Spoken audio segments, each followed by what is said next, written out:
Operation Astartes Storm.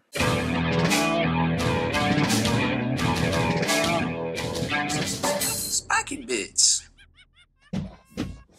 We are back again on the scene at White Metal Games. I'm Rob Baer from SpikyBits.com, here once again with the founder of White Metal Games, Caleb Dillon. Hey, how's it going? We are chilling, man. I love looking at all your stuff here. Yeah, this time of year, we have a lot in the studio because clients are on vacation.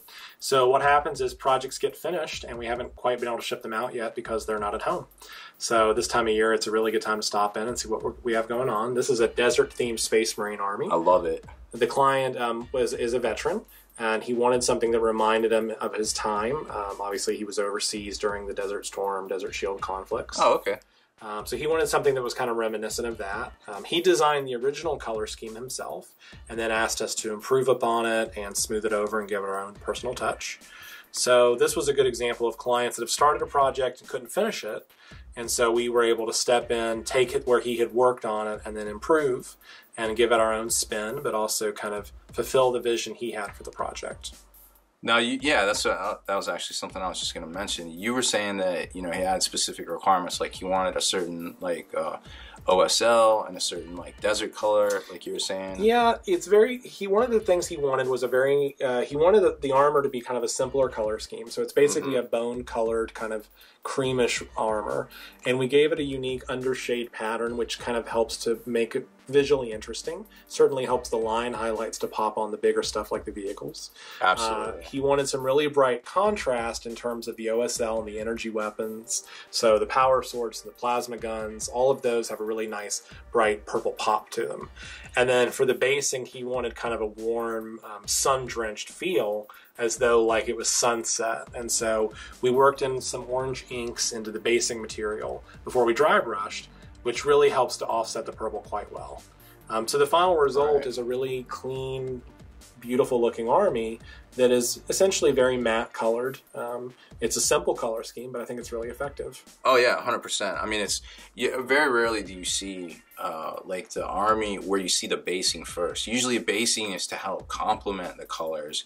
But I think the basing is really what kind of brings it all together, as opposed to the overall color tone. But once you start getting in and you realize that the armor plates really definitely complement the basing itself, and then you start seeing the pops with the OSL. I think it's while you're right, it is very simplistic. I think it's very striking at the same time as well.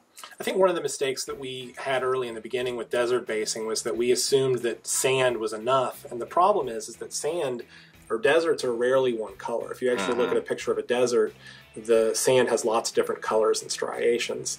So we kind of went back to square one with projects like this and Thousand Suns, and we've been using this desert Vallejo medium for the basic color.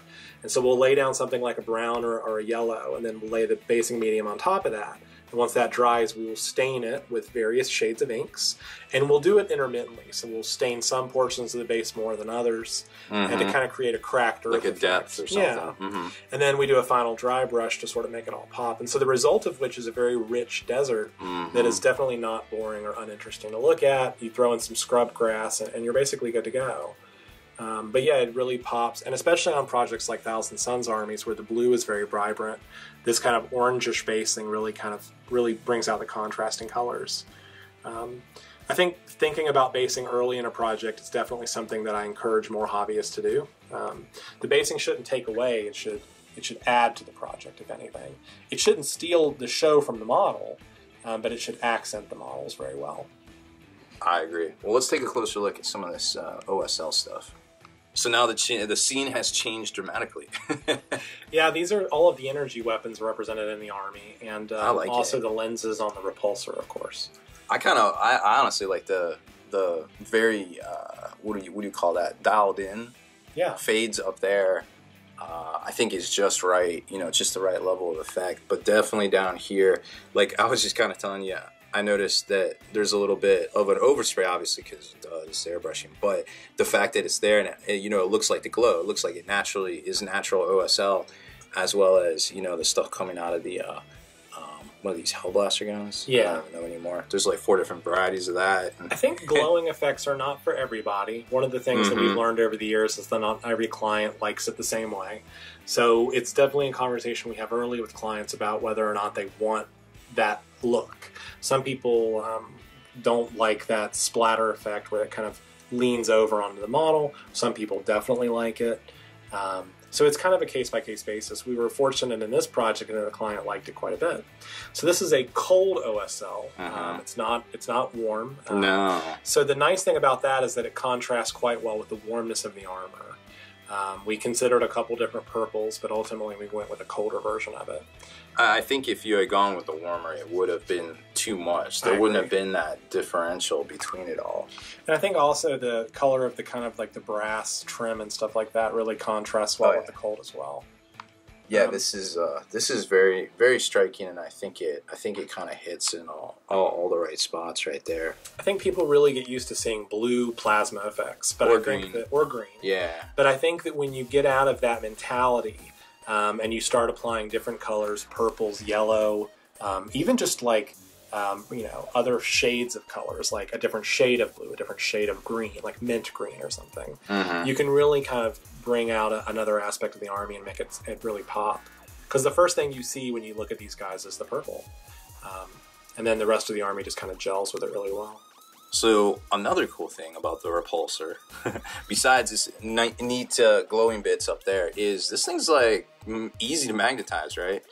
Well, it's easy, but Air quotes. There's a lot of parts in it. The Primaris repulsor is just one of those Swiss Army knife tanks where you can give it an unbelievable number of options. Yeah. And we learned very quickly that it can be overwhelming. So we've magnetized enough of these now that we've got it down to a science. But for a lot of new hobbyists, it can be a real challenge. One of the things we've learned the hard way is that we put a lot of our magnets inside of the turrets, inside of the vehicle, rather than drilling them in.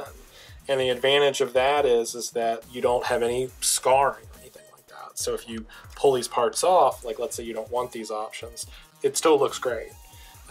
But if later down the road you're like, actually I want to use this option today, then that works out fine too.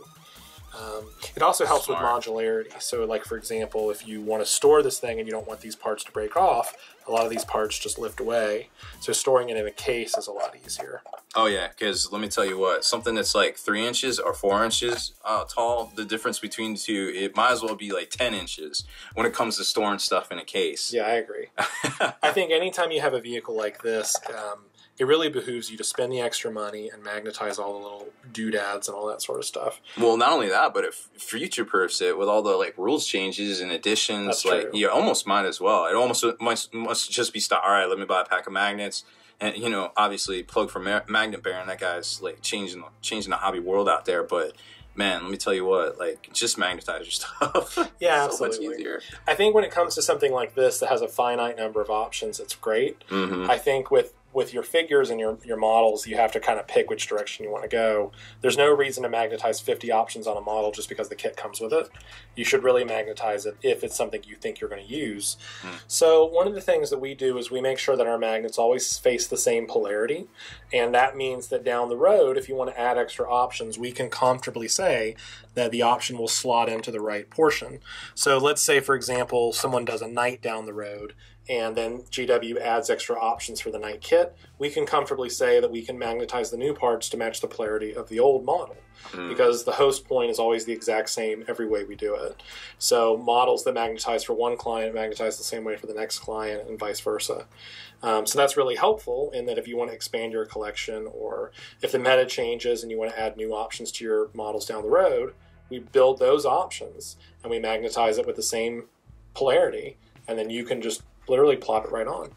Very smart. All hobbyists should be doing that in their Beats lab there, I think. So at a lot of different commission services, levels are kind of a system they use to arbitrarily monitor the amount of detail you want on a project.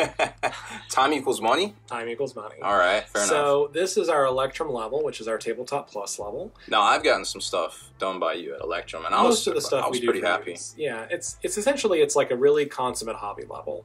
So it's not this. It's better than you would get if you're probably doing it yourself, and it's the lowest level that we are currently interested in producing. I like to call it the, hey, it's tabletop plus, and I can hobby on it when I have time. That's totally and take it to that next level, so to speak. Yeah, if a client wanted to let us do the heavy lifting and they wanted to do some of the details and the highlights, I think that'd be a perfectly good way to be involved in your project. So they can let us do the heavy lifting with things like airbrushing and with our report of different hobby techniques and skills, and then they could participate in the final project. Yeah, this I like. Because you kind of did the fades, and I wanted to showcase this, and I think these 3 models kind of really showcase it and bring it home to that level, like what the effect there. And what do you call this? So we call this undershading. Okay. It's basically the opposite of zenithal highlighting. So the idea is to work in your shadows and to directly put them underneath the model. So we literally spray them from underneath of the model. Right. And what happens is that as the model is looked at, the transition becomes the higher up on the model, the brighter it gets. Yeah. And this really pops when you use line highlighting, especially on hard edges. So on something like the aggressor, where he's rounder, it doesn't show up quite as well, but it shows up really well on vehicles or big tanks or that sort of thing. Right, but you can definitely see it. Like you can see it in there, and it's very noticeable.